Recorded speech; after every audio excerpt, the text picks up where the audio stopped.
Jangan tunggu, tapi kerjakan mujizatmu.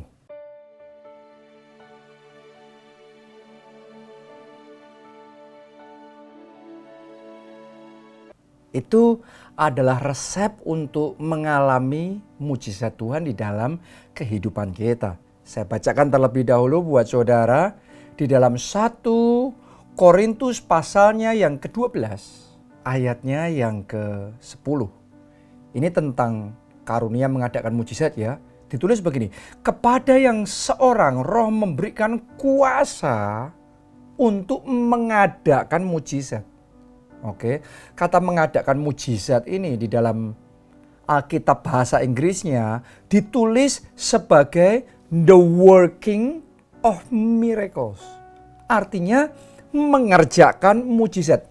Bahasa Indonesianya mengadakan mujizat. Jadi Alkitab mencatat bahwa Roh Kudus memberikan kepada kita kuasa. Yang dia berikan kuasanya loh, bukan langsung mujizatnya. Ya, tapi di ayat ini ditulis dia berikan kuasanya untuk apa? Mengadakan mujizat. Mengerjakan mujizat supaya yang tadinya mujizat belum ada jadi ada. Nah, ini seringkali berbeda dari konsep mujizat yang ada di dalam benak banyak orang Kristen.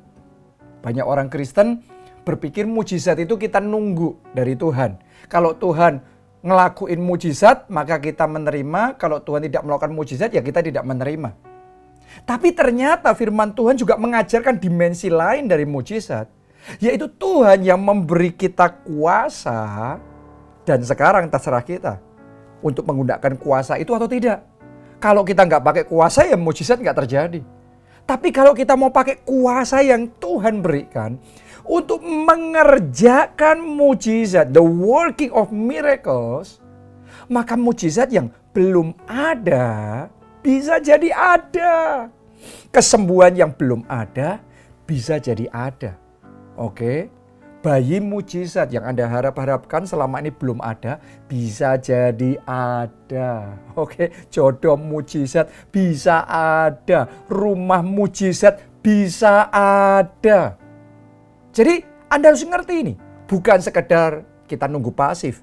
Tapi kita belajar dimensi menggunakan kuasa Allah untuk mengerjakan mujizat. Kerjakan mujizat kesembuhanmu, mujizat pemulihan keluargamu, mujizat keuanganmu, mujizat terobosan dan kemenanganmu, ngerubah kegagalan menjadi keberhasilan. Itu kita perlu pakai power, kuasa yang Tuhan berikan untuk kerja. Ayo kerja dalam roh. Kerja dalam roh untuk mengerjakan mujizat, untuk mengadakan mujizat.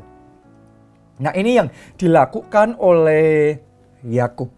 Ini ilmunya Yakub ya. Gimana dia bisa jadi dari yang tadinya nggak punya apa-apa, tiba-tiba hanya dalam waktu yang cukup cepat, dia meroket naik. Dia jadi konglomerat yang sangat diberkati Tuhan dan dia sangat maju di dalam pekerjaannya.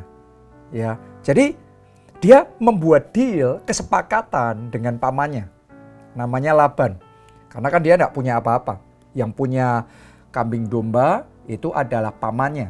Nah, kesepakatannya adalah dia akan mau kerja buat pamannya kalau nanti kambing domba yang dia gembalakan itu dipisahkan.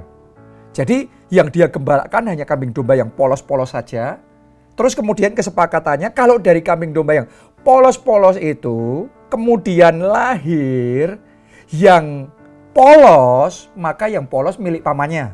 Logikanya kan yang polos melahirkan yang polos kan ya. Tapi kalau sampai kebetulan ada lahir yang belang-belang, yang bintik-bintik, itu akan diperhitungkan jadi upahnya kerja Yakub. Oke, jadi boleh dikatakan pamannya yaitu Laban happy banget karena hampir boleh dipastikan bahwa dia akan menang besar, dia akan untung besar. Ada karyawan hebat tapi boleh dikatakan nggak digaji sama sekali karena boleh dikatakan kecil kemungkinan kambing domba yang cuma polosan bisa melahirkan anak yang belang-belang dan berbintik-bintik. Itu nggak bisa, itu jarang sekali. Ya, nah karena itu kesepakatan terjadi. Yang luar biasa, Yakub saya percaya berdoa. Oke, sama Tuhan. Untuk Tuhan mengerjakan mujizat. Tapi bukan cuma berdoa, Yakub juga do something. Dia mengerjakan mujizat. Dia tahu dia sudah diberi kuasa. Dan kuasa itu harus dia pakai untuk mengadakan mujizat. Jadi apa yang dilakukan oleh Yakub ini? Mari kita lihat ya. Di dalam Kejadian pasalnya yang ke-30, ayatnya yang ke-37 sampai ayat 43. Ya, saya bacakan buat saudara. Lalu Yakub mengambil dahan hijau dari pohon hawar, pohon badam, dan pohon berangan. Dikupasnya lah dahan-dahan itu. Sehingga apa?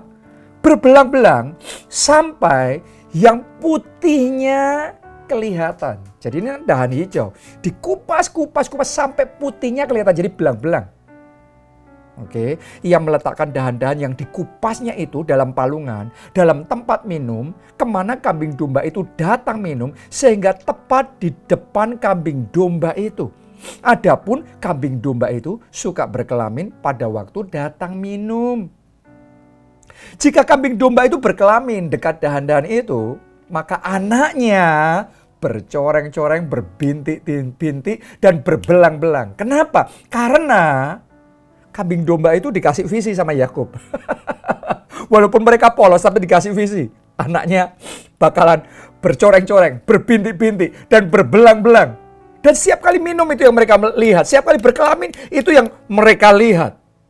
Dan benar-benar anaknya lahirnya yang bercoreng-coreng, berbintik-bintik, dan berbelang-belang. Itu upahnya Yakub. Kemudian Yakub memisahkan domba-domba itu, dihadapkannya kepala-kepala kambing domba itu kepada yang bercoreng-coreng dan kepada segala yang hitam di antara kambing domba Laban. Demikianlah ia beroleh kumpulan-kumpulan hewan baginya sendiri. Dia nggak punya apa-apa loh. Tapi sekarang dia dapat. Dan tidak ditempatkannya pada kambing domba Laban. Dan setiap kali apabila berkelamin kambing domba yang kuat, maka Yakub meletakkan dahan-dahan itu yang berbelang-belang tadi dahan-dahannya. Oke, ke dalam palungan di depan mata kambing domba itu supaya berkelamin dekat dahan-dahan itu. Tetapi apabila datang kambing domba yang lemah, ya oke lah, ini mestinya tetap Laban dikasih juga lah. Kalau enggak dia bakal marah dong ya. Oke, ia tidak meletakkan dahan-dahan itu ke dalamnya. Jadi hewan yang lemah untuk Laban dan yang kuat untuk Yakub. Ayat 43 menarik. Ditulis begini. Maka sangatlah bertambah-tambah harta Yakub. Dan ia mempunyai banyak kambing domba, budak perempuan dan laki-laki, unta dan keledai.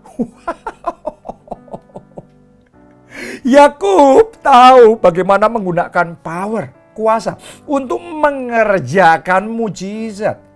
Mengadakan mujizat, membuat yang tidak ada jadi ada. Oke, jadi saya ingin ajak saudara untuk menyadari prinsip yang satu ini. Kalau saudara mau kesembuhan terjadi dalam tubuh saudara, yes, Anda doa, yes, Anda puasa, tapi juga kerjakan mujizat. Caranya gimana? Seperti kayak kambing domba tadi, prinsipnya Yakub mengajarkan apa? Ngelihatnya berbelang-belang, maka anaknya berbelang-belang. Anak itu hasilnya. Kalau di dalam spirit kita, yang kita lihat dengan mata iman kita adalah kita sembuh, maka saudara akan sembuh. Seringkali orang sakit nggak bisa sembuh. Kenapa? Walaupun berdoa, minta mujizat dari Tuhan. Karena yang dilihat dalam alam bawah sadarnya, di dalam alam rohnya, di dalam benaknya adalah dia sakit. Keadaannya makin parah. Wah, sakit, suntuk, nggak enak. Walaupun mulutnya ngomong, oleh bilur-bilur Kristus saya sembuh. Tapi karena yang dia lihat dalam roh dengan mata imannya dia sakit, dia sakit, dia sakit. Selama bayangan sakit itu terus yang Anda lihat, susah untuk engkau jadi sembuh. Kalau engkau mau mengerjakan mujizat kesembuhanmu, perang saudara. Karena itu perang rohani. Iblis yang memunculkan bayangan di benakmu terus bayang-bayangi engkau sakit, engkau sakit, engkau sakit. Perangi itu, ganti dengan aku sembuh, aku sembuh, aku sembuh. Oke, makanya Alkitab mengajarkan kepada kita, biarlah yang tidak berdaya berkata apa? Aku pahlawan. Kenapa? Karena kalau nggak berdaya ngomongnya itu, bayanginya itu terus, maka nggak bisa jadi apa-apa. Tetap nggak berdaya. Tapi saat nggak berdaya ngelihatnya, aku pahlawan, aku kuat. Maka kuasa Allah mengalir, mujizat terjadi, yang lemah jadi kuat. Saya masih ingat saudaraku, ketika saya pertama kali merintis gereja, saya diajari prinsip ini sama Tuhan. Waktu itu jemaat awal masih, tahun-tahun awal masih sekitar 100 jemaat yang hadir dalam ibadah. Tapi Tuhan kasih visi 1000. Dan Tuhan ajari prinsip mengerjakan mujizat ini. Jadi kalau saya datang di ibadah, memimpin ibadah, ketemu jemaat dengan mata jasmani, saya lihat 100.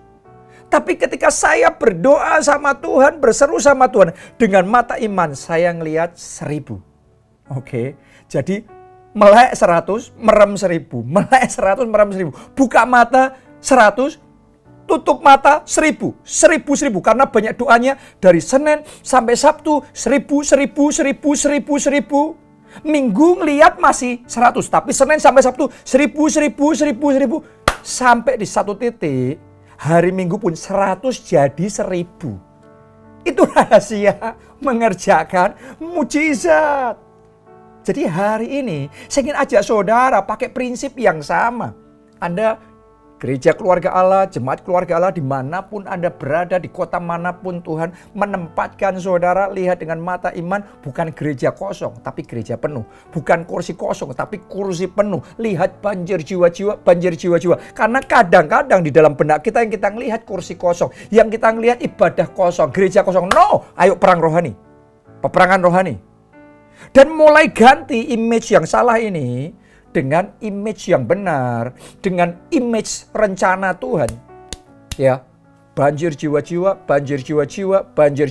pertobatan besar terjadi, kegerakan dahsyat, revival besar, itu harus Anda lihat dulu. Mata iman kita harus sampai ngelihat dulu. Itu perang, itu kerja sudah. Kerja dalam roh. Kita harus ngelihat dan kita harus deklarasikan. Kita ngelihat, kita deklarasikan. Kita ngelihat, kita deklarasikan. Itu yang dikerjakan sama Yakub. Itu ilmunya Yakub. Dan kalau Anda praktekkan itu, Anda akan melihat bagaimana gereja yang tadinya kosong jadi penuh banjir jiwa-jiwa. Oke, gereja yang tadinya di ruangan yang sempit jadi ruangan yang lebar. Gereja yang tadinya gedung kecil jadi gedung yang besar. Anda mesti pakai kuasa mengerjakan mujizat. Oke, di dalam pekerjaan saudara juga sama, dalam bisnis saudara juga sama. Kalau yang Anda bayangkan setiap kali Anda berangkat kerja, waduh sepi, waduh ordernya nggak ada, aduh berat, susah. Itu yang menghalangi kenapa mujizat nggak bisa terjadi. Ingat baik-baik, Alkitab menyebutnya the working of miracles. Jadi karunia mengerjakan mujizat. Jadi bukan menunggu mujizat, tapi mengerjakan mujizat. Jadi saudara mulai lihat pekerjaanmu diberkati. Saudara mulai lihat ya pelangganmu datang berbondong-bondong. Anda mulai lihat itu. Bagaimana banjir berkat terjadi. Bagaimana banjir mujizat terjadi dalam kehidupanmu. Bagaimana hidupmu diberkati dan bahkan engkau jadi berkat. Melalui hidupmu banyak yang lemah dikuatkan. Banyak yang susah dihiburkan. Banyak yang membutuhkan. Engkau bantu, engkau jadi berkat, jadi terang bagi bangsa-bangsa. Itu yang namanya mengerjakan mujizat. Kalau Anda kerjakan tuh dengan gigih, walaupun awalnya Anda mulai kayak gitu, nanti Anda akan ngerasain perang di dalam benak saudara, perang di dalam spirit, perang di dalam batin saudara. Ini akan tari-tarian. Tapi Anda harus sampai ngelihat itu dengan jelas dengan mata imanmu setiap saat dan berdoa, kerjakan mujizatmu, maka kau melihat terobosan besar terjadi, berkat tercurah dalam hidupmu. Para KKS, ketua kelompok saya ajak juga sama. Jangan memimpin kelompok sel dengan bayangan yang negatif. Tolak itu di dalam nama Tuhan Yesus. Lihat anggota kelompok selmu.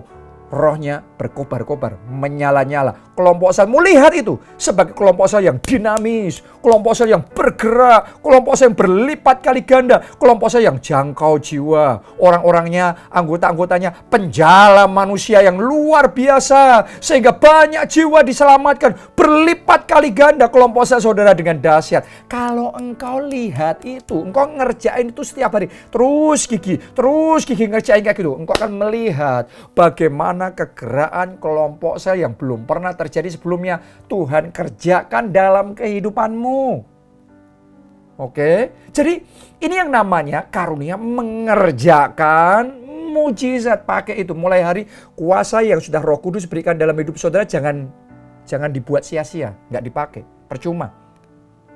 Pakai kuasa itu mengerjakan kegeraan kelompok selmu. Pakai kuasa itu mengerjakan pemulihan keluargamu. Pakai kelompok sel itu, pakai kuasa itu untuk mengerjakan kegeraan kelompok sel, kegeraan di dalam gereja kita. Pakai kuasa itu untuk mengerjakan kesembuhanmu. Oke, apapun yang Anda butuhkan, saya mau ngomong sama saudara, Anda sudah diberi kuasa. Karena kamu akan menerima kuasa kalau Roh Kudus turun ke atas kamu. Jadi kuasa saudara sudah terima. Sekarang pakai itu untuk mengadakan mujizat. Saya yakin kita bergerak bersama-sama untuk mengadakan, untuk mengerjakan mujizat. Saya percaya mulai hari ini banjir mujizat terjadi. Oke, banjir berkat Tuhan kirimkan. Dan yang paling penting, banjir keselamatan jiwa-jiwa terjadi gereja kita di semua kota. Kebanjiran jiwa-jiwa, kegerakan besar Tuhan kerjakan, kerajaan Allah diperluas, nama Yesus dipermuliakan. Salam keluarga Allah, Tuhan Yesus memberkati.